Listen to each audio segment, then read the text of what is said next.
अस्सलामु अलैकुम वरहमतुल्लाहि वबरकातुह। बिस्मिल्लाहिर्रहमानिर्रहीम। नहमदुहु व नुसल्ली अला रसूलिहिल करीम व अला आलिहि व अस्हाबिहि अजमाइन। अम्मा बाद। मोहतरम भाइयों, बुजुर्गों, दोस्तों, आज सऊदी अरबिया में और बहुत सारे मुल्कों में रमज़ानुल मुबारक का पहला रोज़ा है। इसलिए मैं आप तमाम लोगों को रमज़ानुल मुबारक की मुबारकबाद देता हूँ। इंशाअल्लाह हमारे मुल्क में भी आज से तरावीह शुरू हो जाएगी।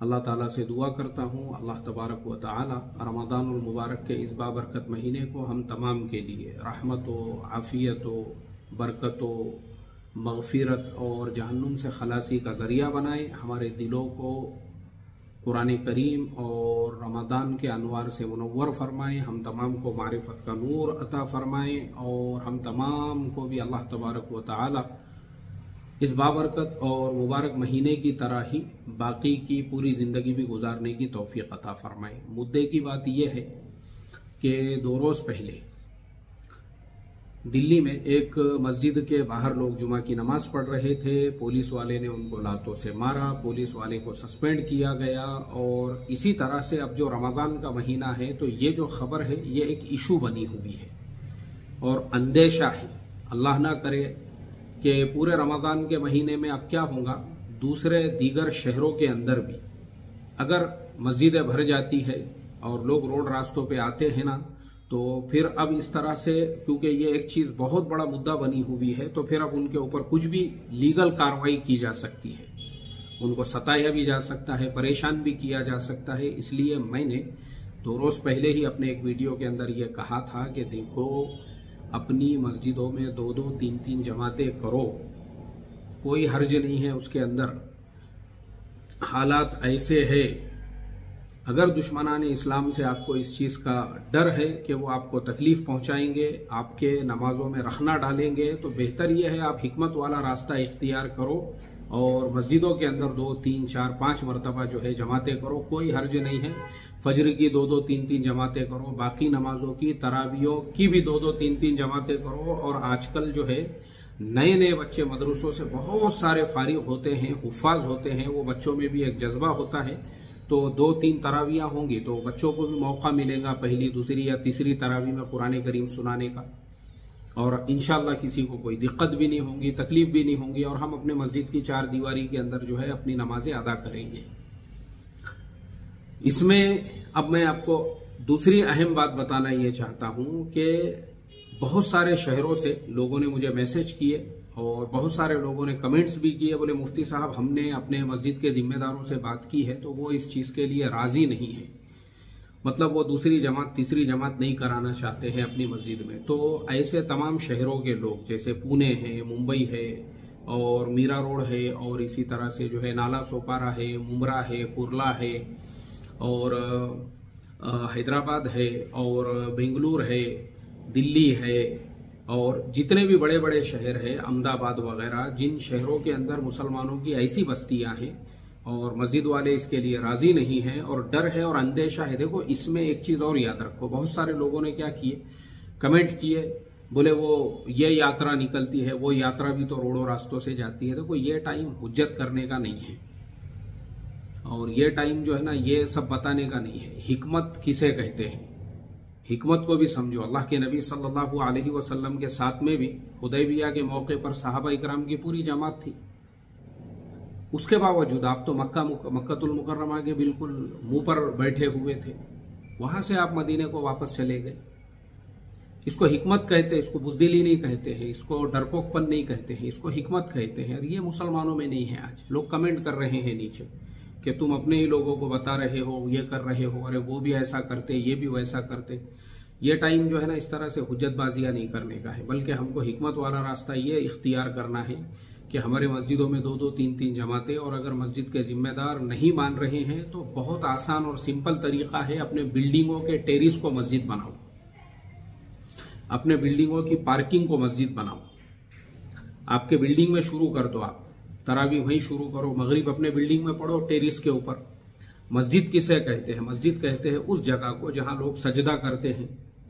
अगर आपने अपने टेरिस के ऊपर नमाज शुरू की है, वही मस्जिद है आपकी, आपको वहां पे भी वही सवाब मिलेगा जो आपको सीमेंट कंक्रीट के बने हुए मस्जिद के अंदर मिलता है, आपने अपने टेरिस के ऊपर भी, सब लोग जहां नमाज पढ़ रहे, सजदा कर रहे, वो मस्जिद बन गई आपके लिए। अब रमजान का बाकी वक्त भी आप वहां गुजारोगे, आपको मस्जिद वाला सवाब मिलेगा। आपने अपने पार्किंग के अंदर जो है एक जगह मुख्तस कर दी है नमाज के लिए, वही मस्जिद है आपकी। जैसे घर में हमारी माँ बहनें मुसल्ला बिछा के एक जगह जो है वो अपने लिए फिक्स कर देती है नमाज की, वो मस्जिद है उनके लिए, उनको वही सारा सवाब मिलता है जो मस्जिद में मर्दों को मिलता है, जाने वालों को। तो बेहतरीन तरीका यही है, आपको मस्जिद का पूरा पूरा सवाब मिलेगा। एक बात याद रखो, आपके सवाब में रत्ती बराबर की भी किसी किस्म की कोई कमी नहीं होगी, आपका सवाब बिल्कुल भी जो है कम नहीं होगा, आपको पूरा पूरा सवाब मिलेगा।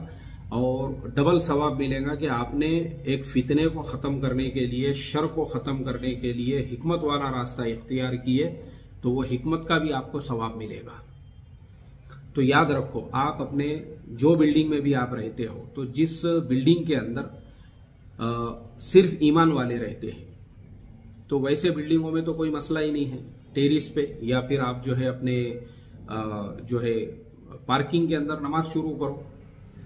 वहीं पे जो है जिसको भी पूरे बिल्डिंग में अच्छी तरह से कुरान करीम की सूरतें पढ़ना आती हो, अगर कोई हाफिज साहब और आलिम साहब मिल जाते हैं तो अच्छी बात है, और अगर नहीं मिलते हैं तो आजकल बहुत सारे नए नए जो बच्चे मदरसों में पढ़ के आए हैं, वैसे बच्चों को इमामत के लिए आगे बढ़ाओ। वैसे बच्चे भी अगर नहीं मिल रहे हैं, बिल्डिंग के अंदर किसी की कुरान करीम की सूरतें सही है, वो नमाज सही ढंग से पढ़ा सकते हैं, उनको आगे बढ़ाओ। अपनी बिल्डिंग में ही शुरू कर दो। एक बात याद रखो, फितने को ख़त्म करने के लिए और हालात की नज़ाकत को समझते हुए, ये डर नहीं है, ये बुज़दिली नहीं है, ये डरपोकपन नहीं है, ये हिकमत है। ये अगर आप इस तरह से मस्जिद में जगह नहीं पुर रही है ना आपको, और भागम भाग और दौड़म दाड़ कोई ज़रूरत नहीं है। जैसे कोरोना के ज़माने में पढ़े थे, अभी भी वक्त आ चुका है। टेरिस के ऊपर शुरू करो, तरावी भी पढ़ो, बाकी नमाजें भी पढ़ो। मस्जिद का जो है ये, जैसे आपकी दुकान है, अब आजू बाजू में 5-6 दुकानें हैं, वो 5-6 दुकानों में से किसी एक दुकान के अंदर अगर थोड़ी सी जगह ज्यादा है, वहीं पे जमात करो ना। आप 10-12 लोग अगर इफ्तार कर रहे हो अतराफ की दुकानों में, वहीं पे। और वुजू जो है ना, बार बार करने की जरूरत नहीं है। मैं आपको वुजू बचाने के तरीके भी बता देता हूँ। एक मरतबा अपने बाजार में अगर आप रहते हो, बैतुल खला के लिए गए और वुजू करके अगर आप आ गए, तो उसके बाद में जो है हर नमाज के लिए नया वुजू करने की जरूरत नहीं है, जब तक कि आपने फिर आप कोई पेशाब पाखाने के लिए नहीं जाते हो या आपकी हवा खारिज नहीं हो जाती है, तो आपको बाकी के मसाइल जो है फिर वो, यानी अगर आप सो गए हो टेका वगैरह लगा के दुकान के अंदर तो बात और है। लेकिन अगर नॉर्मली तौर पे आप कारोबार कर रहे हो, आप गल्ले पे बैठे हुए हो, आप ना पेशाब के लिए गए, ना पाखाने के लिए गए, ना ही आपकी हवा खारिज हुई, ना ही आप सोए, तो कोई मसला नहीं है, आपका वुजू भी बाकी है। तो आप जोहर का वुजू असर में या असर में एक बार कर लिए तो असर मगरिब ईशा तक काम आ सकता है आपको वो, तो वहां पे वुजू का भी कोई मसला नहीं है। तो इस तरीके से देखो, 5-6 दुकान वाले एक जगह जमा हो गए और एक दुकान के अंदर उन्होंने नमाज पढ़ ली है, तो आराम से पढ़ सकते हैं आप इस तरीके से भी। बिल्डिंगों के अंदर एक चीज खास तौर पे याद रखो, बिल्डिंगों में भी नमाज पढ़ोगे तो कॉमन नमाज पढ़ो, किसी भी मसलक की दावत वहां पे मत दो। कोई भी जमात से आप ताल्लुक रखते हो, क्योंकि हमारी एक बिल्डिंग में मिसाल के तौर पे 20 फ्लैट है, हर फ्लैट के अंदर हर घर में रहने वाले ईमान वाले अलग अलग नजरियात, अलग अलग ख्यालात के होते हैं, तो फितने वाला मसला छेड़ो मत। आप जिस मसलक के हैं, आप जब अपनी मस्जिद में जाएंगे वहां पे अपने मसलक के हिसाब से आप सब करो, लेकिन यहाँ जब सब लोग कॉमन पढ़ रहे हैं ना, सिर्फ नमाज पढ़ो और नमाज के अलावा किसी मसलक की कोई बात मत करो। और इसी तरीके से अगर उस बिल्डिंग में हमारे कुछ हिंदू भाई भी रहते हैं, नॉन मुस्लिम भाई भी रहते हैं उस बिल्डिंग में, तो फिर इस चीज का ख्याल रखो कि उनको तकलीफ नहीं होना चाहिए। जैसे अभी मैंने देखा बंबई के अंदर जो है ना, एक पार्टी के कुछ कार्यकर्ता एक सोसाइटी में पहुंच गए, वहां पे एक फ्लैट में नमाजें हो रही थी और भोंगा लगाया हुआ था। भाई क्या जरूरत है आपको, फ्लैट में नमाज पढ़ रहे, भोंगा क्यों लगाया आपने वहां पे, स्पीकर क्यों लगाया आपने, गलत बात है ना ये। यही हरकतों से क्या होता है, फिर दूसरों को मौका मिलता है। अब उनको इशू मिल गया, उन्होंने वो छोटी सी खबर, मगर अब चूंकि इलेक्शन आने वाले हैं तो यहाँ छोटी छोटी बातें भी बड़ी बड़ी खबरें बनेंगी, और वो हम लोग नहीं समझ रहे हैं। समझो ये सारी चीजों को हिकमत के साथ में। अगर हमारे बिरादरान वतन भी रहते हैं, हमारे हिंदू भाई भी रहते हैं, दूसरे समाज के लोग भी बिल्डिंगों में रहते हैं, आपको माइक स्पीकर वगैरह लगाने की ज़रूरत ही नहीं है। और अभी भी जो मैंने बताया हूँ, टेरिस पे पढ़ो या पार्किंग में पढ़ेंगे या दुकानों में भी, बगैर माइक के, बगैर स्पीकर के। ये याद रखो, मैं ख़ास तौर पे ये चीज़ दोहरा रहा हूँ दूसरी मर्तबा। कोई ज़रूरत नहीं है, माइक वाइक कुछ मत लगाओ, खामोशी से अपना अमल करते रहो बस। ठीक है, चलिए। तो इस तरह से मस्जिद वाले अगर दूसरी तीसरी जमात नहीं कर रहे, कोई बात नहीं है भाई, तुमको तुम्हारी मस्जिद मुबारक। हम अपने टेरिस को मस्जिद बना लेते हैं, हम अपने पार्किंग को मस्जिद बना लेते हैं, हम हमारी 5 दुकानें हैं उसमें से एक आध दुकान के अंदर मस्जिद बना लेते हैं, ताकि तमाम लोगों को इस तरह से इस्लाम को बदनाम करने का तो मौका नहीं मिलेगा और हम अपनी इबादतें भी जो है इत्मीनान से अदा कर सकेंगे। बस अल्लाह ताला हम तमाम को अमल की तौफीक अता फरमाए और हम तमाम को हिकमत समझने की तौफीक अता फरमाए। अस्सलामु अलैकुम व रहमतुल्लाहि व बरकातहू।